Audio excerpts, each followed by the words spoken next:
Assalamualaikum warahmatullahi wabarakatuh. Kami dari kelompok 3 akan mempresentasikan materi mengenai koefisien korelasi biserial. Next.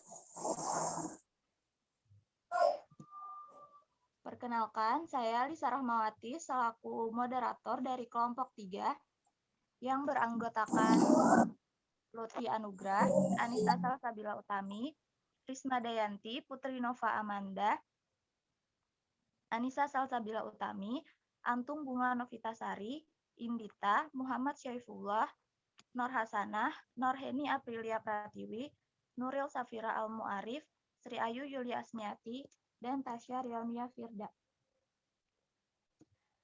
Pemaparan materi yang pertama akan disampaikan oleh Nisa. Dipersilahkan. Nah, jadi sebelum masuk pada pembahasan yang lain, akan lebih baik kita mengetahui dulu konsep statistik non-parametrik. Statistik non-parametrik ini sendiri adalah suatu uji statistik yang tidak memerlukan adanya asumsi-asumsi mengenai sebaran data populasinya. Dalam artian, belum diketahui sebaran datanya dan tidak perlu berdistribusi normal. Disebut juga statistik bebas untuk menghitung data nominal maupun data ordinal yang tidak menyebar normal.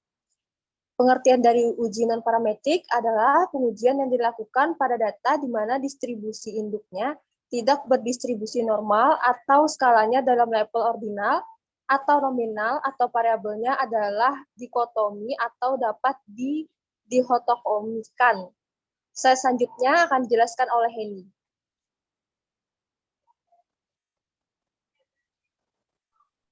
Baik, untuk slide selanjutnya ada keunggulan dan kelemahan statistik non-parametrik. Yang pertama itu ada keunggulan. Ada satu, asumsi dalam uji-uji statistik non-parametrik relatif lebih sedikit atau lebih longgar.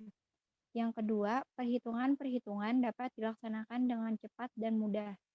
Yang ketiga, untuk memahami konsep dan metode-metodenya tidak memerlukan dasar matematika serta statistika yang mendalam.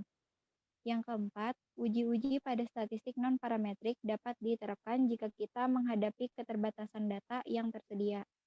Dan yang kelima, keunggulannya adalah efisiensi teknik-teknik non-parametrik lebih tinggi dibandingkan dengan metode parametrik untuk jumlah sampel yang sedikit. Selanjutnya akan disambung oleh rekan saya. Di sini saya akan menjelaskan kelemahan jika asumsi uji statistik parametrik terpenuhi. Penggunaan uji non-parametrik meskipun lebih cepat dan sederhana akan menyebabkan pemborosan informasi. 2. Prinsip perhitungan dalam statistik non-parametrik memang relatif lebih sederhana, namun demikian proses atau terhadap perhitungannya seringkali membutuhkan banyak tenaga serta membosankan. Ketiga, jika sampel besar, maka tingkat efisien non-parametrik relatif lebih rendah dibandingkan dengan metode parametrik. Selanjutnya akan dijelaskan oleh Bunga. Selanjutnya ada korelasi biserial. Korelasi biserial ini adalah antara skor item di dikotomi kontinum atau 0/1 dengan total skor suatu tes. Maksud dari dikotomi kontinum di sini adalah perbedaan nilai 1 dan 0 ini bisa saja memiliki makna hanya buatan saja karena masih ada lagi nilai kontinum di dalamnya. Nah, bisa dilihat kan ya rumus-rumus RIBIS sama dengan, nah, terus itu ada keterangannya, XI sama dengan mean score test bagi kelompok subjek yang menjawab benar, X sama dengan mean score test seluruh subjek, terus ada SX sama dengan deviasi standar skor tes seluruh subjek, V sama dengan proporsi subjek yang menjawab benar, dan Y ordinat pada kurve normal untuk nilai P. Terus di sini ada catatan, dikarenakan nilai Y selalu lebih rendah dari nilai P, buka kurung 1 kurang P, maka nilai korelasi biserial selalu setidaknya 1/5 lebih besar daripada nilai korelasi poin-poin biserial. Selanjutnya akan dijelaskan oleh Nova. Baik, di sini parameter diskriminasi mana yang harus kita pilih jika tingkat kesukaran itemnya sedang.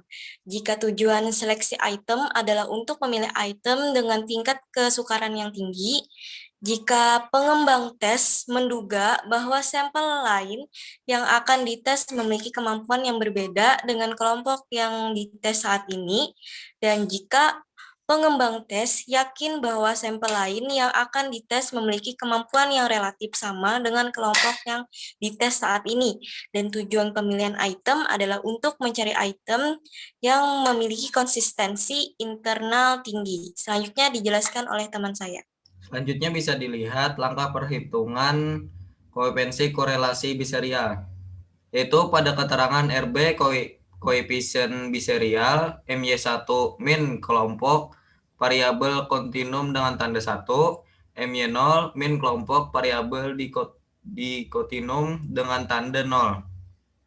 ST standar deviasi seluruh variabel Y, P yaitu proporsi kelompok dengan tanda 1, Q yaitu proporsi kelompok dengan tanda 0, Y yaitu tinggi ordinat P dan Q. Dilanjutkan oleh teman saya. Selanjutnya ada langkah-langkah uji validitas dengan korelasi biserial sebagai berikut. Yang pertama, tentukan rata-rata skor subjek menjawab benar pada butir keberapa. Lalu yang kedua, ada tentukan rata-rata skor totalnya. Ketiga, tentukan standar deviasi skor total. Keempat, tentukan peluang subjek menjawab benar pada butir keberapa. Dengan keterangan P sama dengan jumlah subjek menjawab benar atau jumlah seluruh subjek. Yang kelima ada tentukan peluang subjek menjawab salah, yaitu Q sama dengan 1 dikurang P. Yang keenam ada tentukan korelasi untuk masing-masing butir. Selanjutnya akan dijelaskan oleh Sanah. Selanjutnya itu rumus T untuk uji signifikansi korelasi biserial adalah sebagai berikut. TH sama dengan RP, N kurang 2 per 1 kurang M 2 R kuadrat B diakarkan.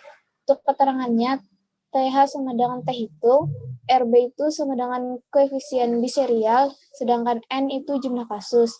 Kemudian slide selanjutnya akan dijelaskan oleh Nuril. Di sini ada contoh soal dan pembahasan. Carilah poin biserial dari data di bawah ini. Nah, di situ ada tabel, yaitu gender yang dilambangkan dengan X, ada laki-laki dan perempuan. Kemudian tingkat kecemasan yang dilambangkan dengan Y. Di situ tingkat kecemasan untuk laki-laki ada 10, 12, 9, 12, dan 13. Kemudian untuk tingkat kecemasan perempuan ada 16, 18, 15, 22, dan 21. Untuk penyelesaian akan dijelaskan oleh Muhammad Saifullah. Ya, di sini saya akan mengambil penjelasan dari saya yang tadi.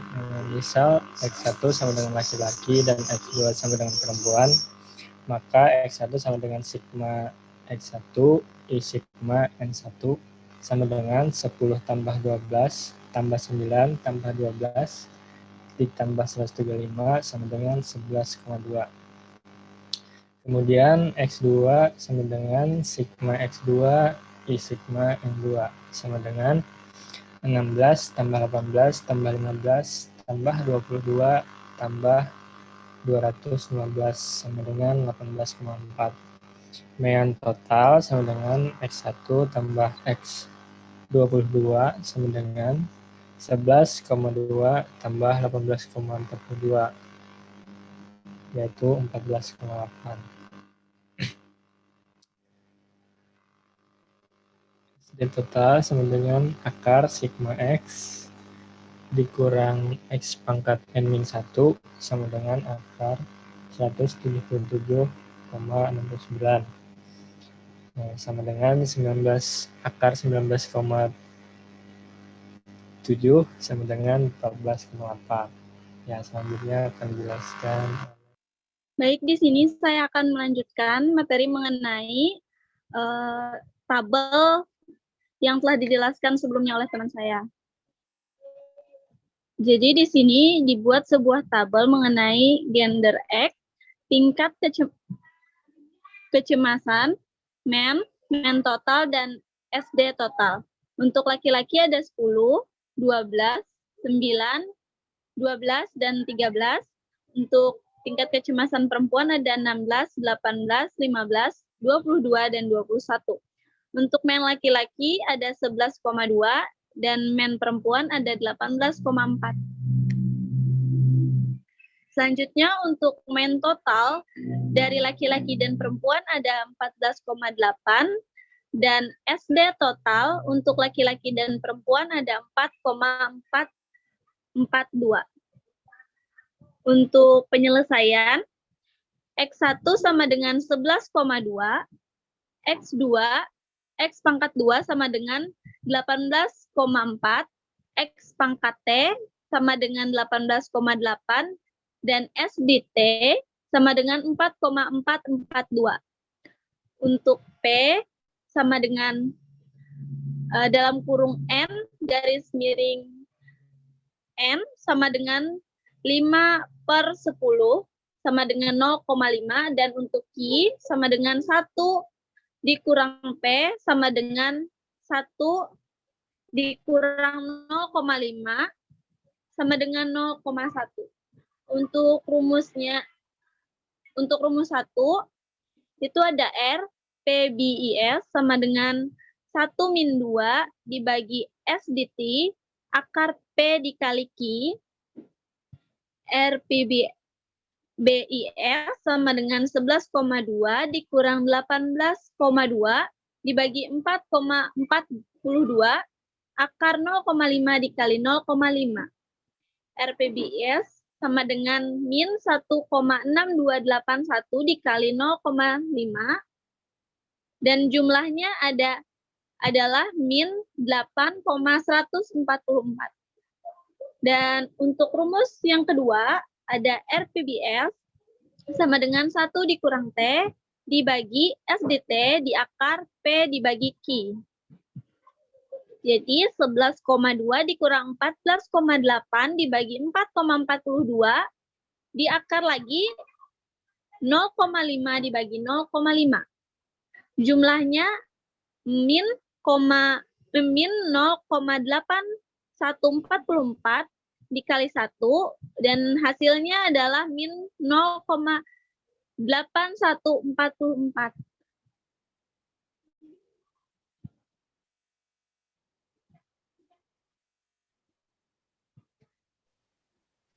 Selanjutnya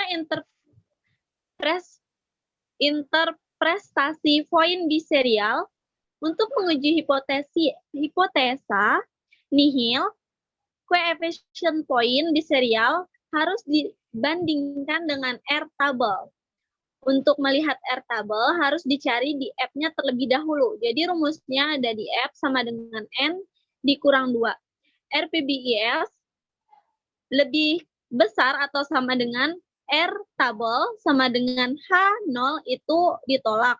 Dan untuk RPBIS lebih kecil dari R tabel sama dengan H0 itu diterima.